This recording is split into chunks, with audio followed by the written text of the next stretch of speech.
Good morning. Good morning, guys. Good morning, guys. Good morning, good afternoon, and good evening. It depends on the time you're actually watching this particular trade review, right? So I'm making this video around 4 o'clock. It's just 4:01 a.m. So I just want to be very, very quick. And in this video, I'll be covering I'll be doing a trade recap, a trade review. I'll be doing a trade review on JP 225, which is Japan 225. I caught this trade since I guess 2 days ago, and it finally hit TP just yesterday. And also, I'll not only be doing a trade recap, I'll also be showing you my personal thought process on JP225, which is Japan 225. I'll be showing you what I am expecting on Japan 225 so that you could also go and study it and go look at your chart and go see from my view, right?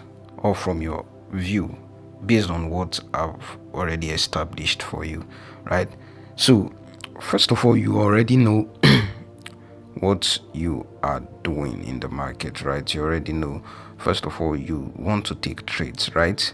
So the first thing you need to build first is your bias. You need to build your bias first before entries, right? Bias first before entries.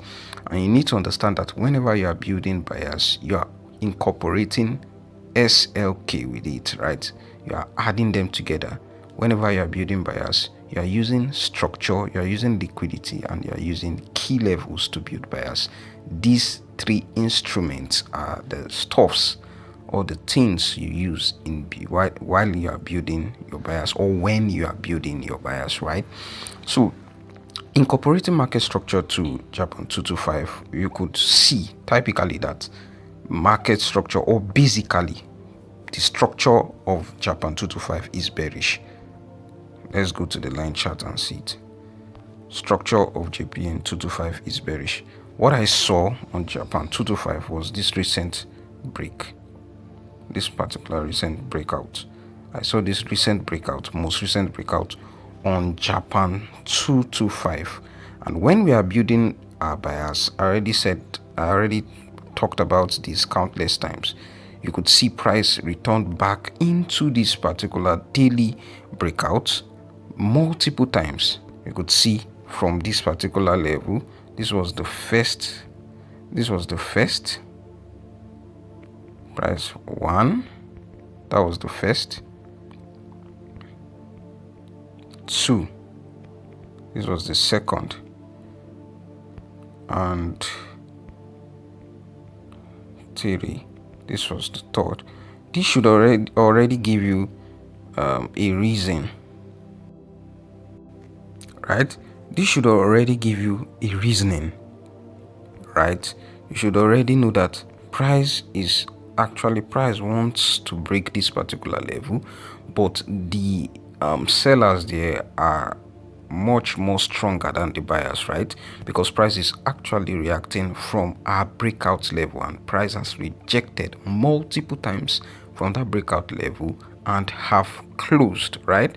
So that's our bias, that's what we are building, but we need to confirm this bias. So we are actually seeing price sweeping liquidity, internal liquidity, from this particular level, and this is a CRT formation.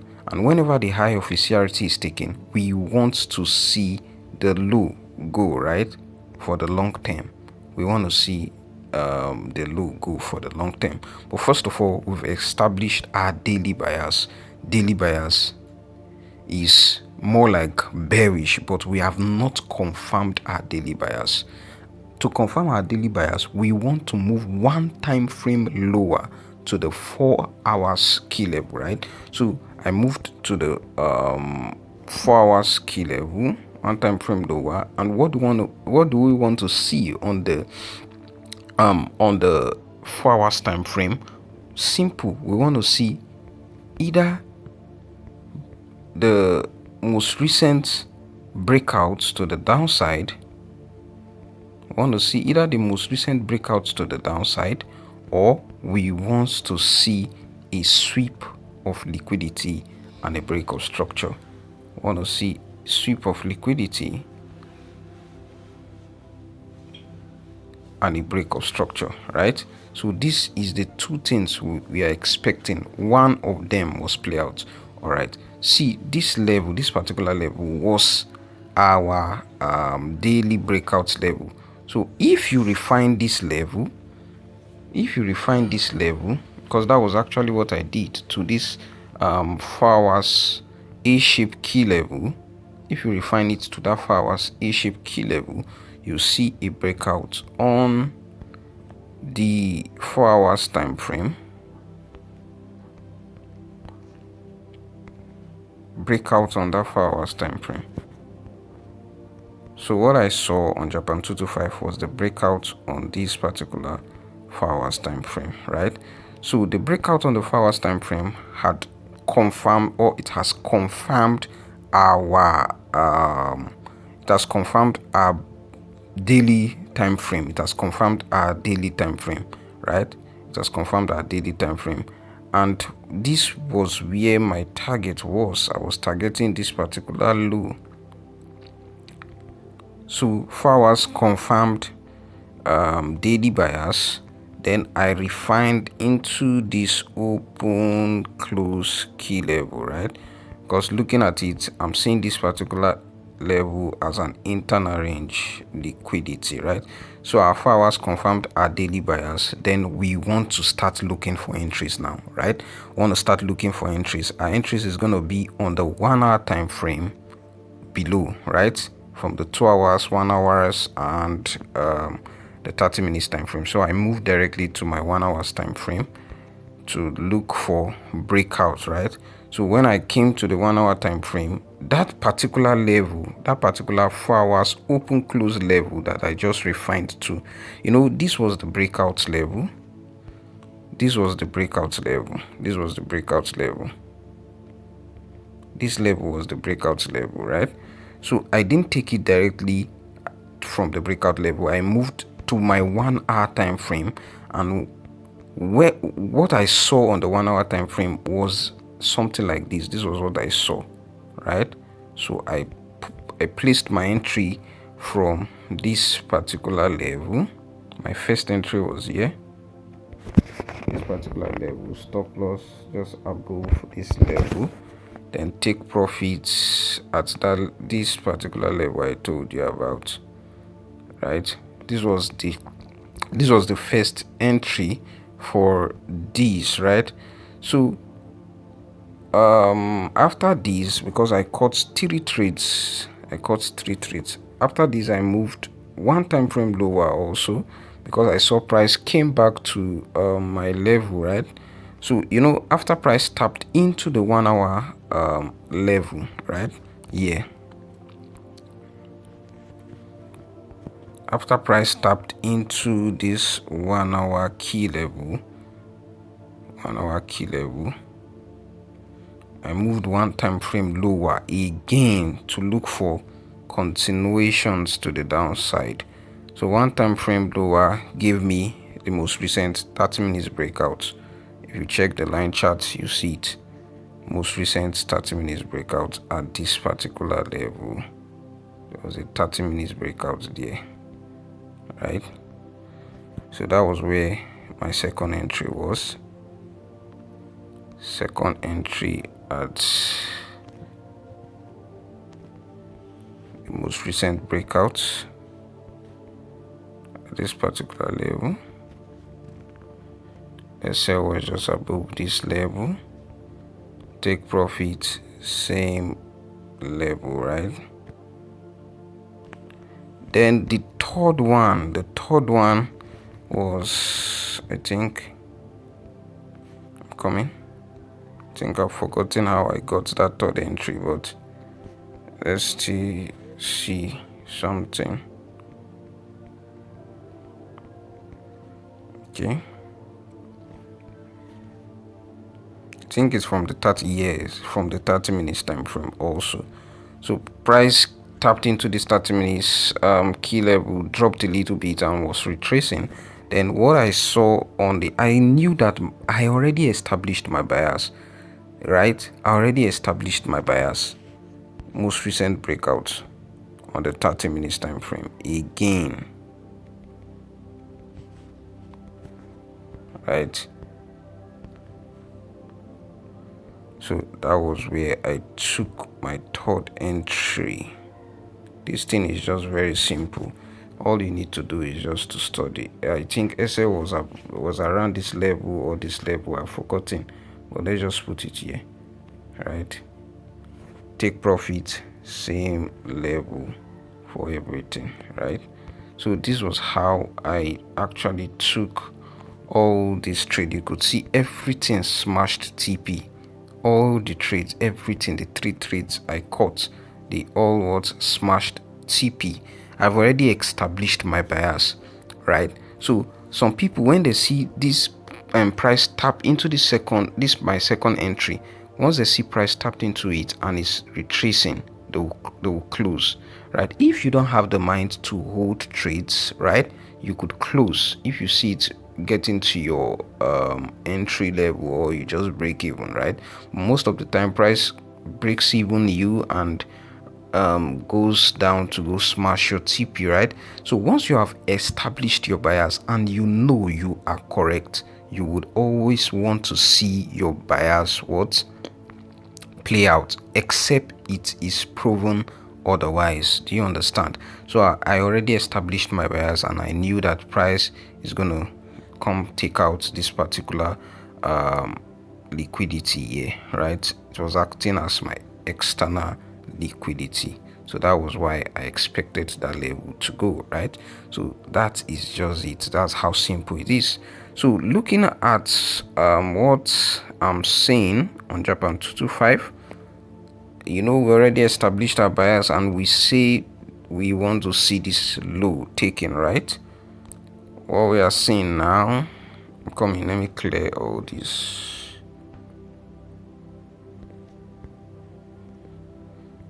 All right, price already reacted, just as if I'm building my bias from scratch again. Reacted multiple times from this level. I'm seeing this level as an internal range liquidity. Then I'm seeing this level, this low, as external liquidity, and I want to see this low taken. And currently now price has given, or Japan 225 has broken out to the downside again, daily breakouts to the downside. The only way I want to see this proven otherwise is when the weekly closes, right? But this is what I'm currently expecting now. Right, price is already reacting from the breakout level. So what I want to see on the 4 hours time frame is that I want to see the most recent breakouts to the downside, or a sweep of liquidity and a break of structure on the 4 hours time frame to actually confirm my daily bearish. Are you getting it? So I want to move one time frame to my 4 hours, right? So I want to see price break this particular level. I'm actually seeing this as an internal range liquidity, but anything price does is what I'm going to do. I don't want to, right? I'm seeing this level as an internal range liquidity, right? Then this level as a potential level where price will come and react from. But looking at what price is currently doing, if price breaks out, I said I want to see a 4 hours breakout or break of structure to the downside, right, from this daily breakout level, which is this level, right? So if price actually gives me a breakout on this level, if price actually gives me a breakout on this 4 hours from this particular level, then I would want to look for my 1 hour confirmation. I would want to look for my 1 hour confirmation, and my target will actually be this opposing 4 hours key level, right? I don't want to take chances. So if price continue, okay, not even that level, my take profit will actually be this low, targeting all these lows for the long term, right? This is going to be for the long term, right? So once price closes, because it's already showing signs of breakout already, so once price closes, right, then I would want to go to my 1 hour time frame to look for my continuation model, right? I want to look for my model on the 1 hour time frame or the 30 minutes time frame, right? So that's just my personal thought process on Japan 225, right?